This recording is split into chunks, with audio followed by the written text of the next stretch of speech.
Magluluto tayo ng sinigang sa miso. Magpiprito tayo ng isda. Itong isda na to ay cream dory.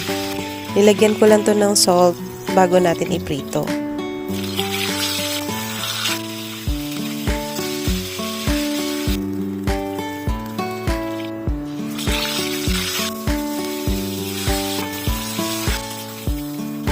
Sa bukod na cooking pan, maglagay tayo ng ginamit nating mantika sa pagpiprito, bawang, luya,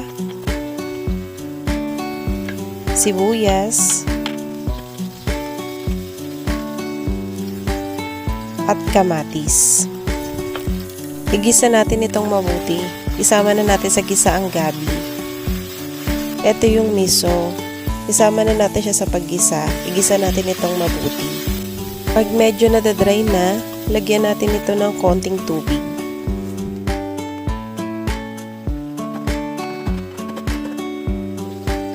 Sa bukod na lutuan, maglagay tayo ng tubig at isalin natin yung ginisa natin kanina. Pakuluan natin ito. Pag kumukulo na, pwede na natin ilagay ang ating mga gulay. Lagyan natin ng okra, siling panigang, takpan ulit natin at pakuluan. Pag malambot na ang mga gulay, maglagay na tayo ng pampaasim or sinigang mix. Lagyan na rin natin to ng fish sauce or patis, pandagdag ng lasa. Pwede na rin natin ilagay yung mga pinirito nating isda. Pakuluan ulit natin. Pag kumukulo na, haluin natin ito ng dahan-dahan para hindi natin madurog ang mga isda. Pwede na natin ilagay ang mga mustasa pag malapit na itong maluto.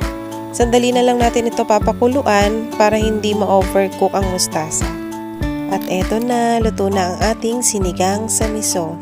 Thank you for watching sa kusina ni Mama Jel. Bye!